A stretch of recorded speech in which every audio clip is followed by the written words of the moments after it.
Okay, so we have been looking at bivariate data, and today we're going to look at ways of displaying when we have bivariate data and we're getting numerical and a categorical piece of information. So what you could say here, if you have a look at this one, we're going to use, when we have a numerical and a categorical, it's very good to use box plots for that.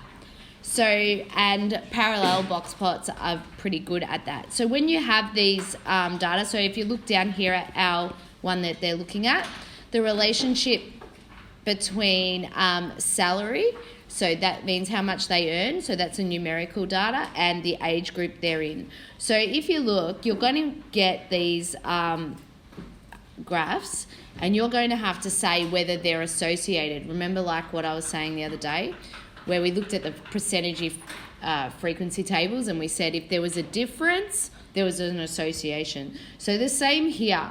So can you see, I'm going to say that these are associated because can you see the median is going up as age group goes up? Yeah?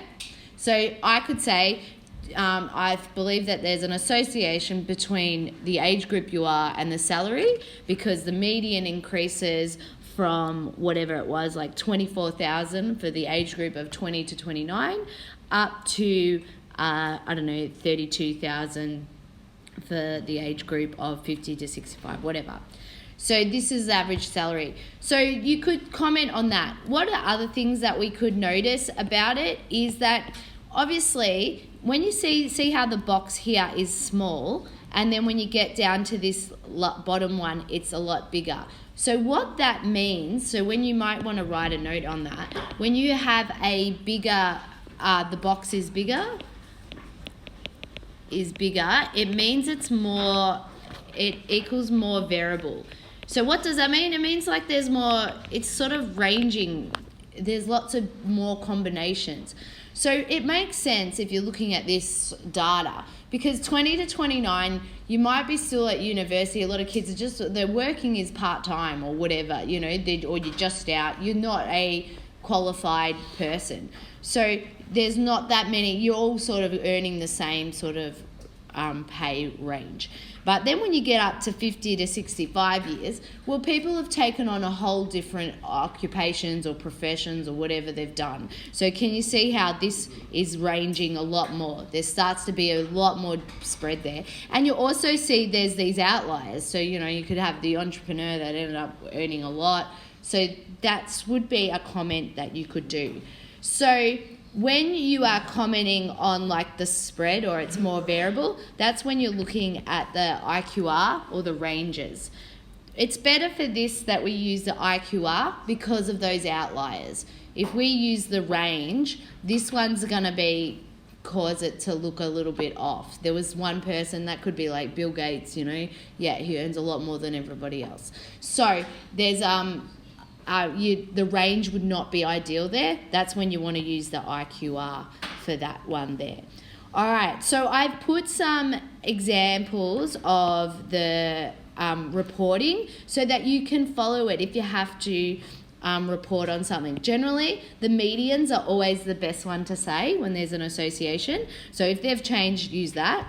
But otherwise, I could use that so you can see when I've done the IQR one, I've said from the parallel box plots, we can see the spread of salaries increased with age, for example, and we use the IQR. So I'm still giving a stat, and I'm saying it as well.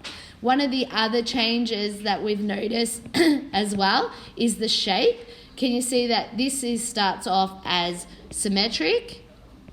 And we get further, and as we go along, it ends up being more positive skewed. Okay? So, and then you can see like that. All right, so we're going to keep going and have a look. So I've done some exam questions here. All right, so the 5-number summary for the distribution of minimum daily temperature for the months of February and May in July 2017 are shown in below. The associated box plots are shown below the table. So here we've got the parallel box plots. So it says down here, explain why the information above supports the contention that minimum daily temperature is associated with the month, and refer to appropriate statistical values. So if you look, all I'm going to say is, I'm going to go, see how as we go along the months, so as we go from February to July, doesn't the median minimum temperature, it decreases, doesn't it? Yeah? And you would just say that. So you can just write, as we move from the months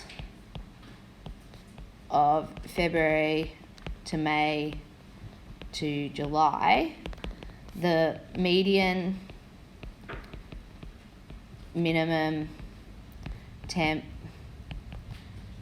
decreases with, and I'll just read them off. So I'm going to say that one is 10, yeah?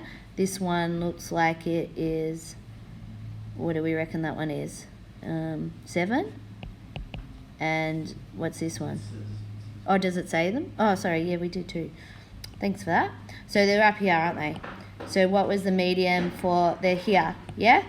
So we can say with, and we can say 10.9 degrees to 7.5 degrees to 5 degrees, respectively. So I'm saying that because I mentioned the months in thing. So as we move, therefore we could say, therefore we could, or we shouldn't say that, therefore it suggests that month is associated with minimum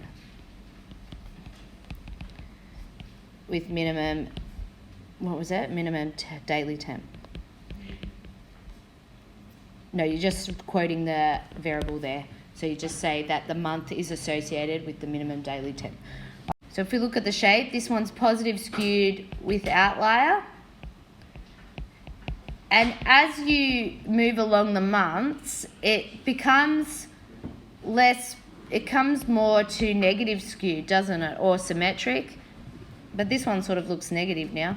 So it's going more towards symmetric, negative skewed. So there is a change in the shape there too, and there's no more outliers. So in the month of February, we had a bit of an outlier. So there must have been like a really hotter day for February.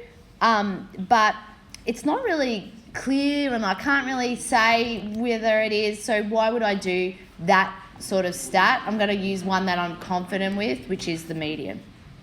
So the box plot below shows the distribution of maximum daily temperature for the months of May and July. Using the information from the box plots, explain why maximum daily temperature is associated with the month of year, and quote the appropriate statistics for your response. So once again, I'm just going to say that the median maximum temperature decreases. So I'm just going to write, as we move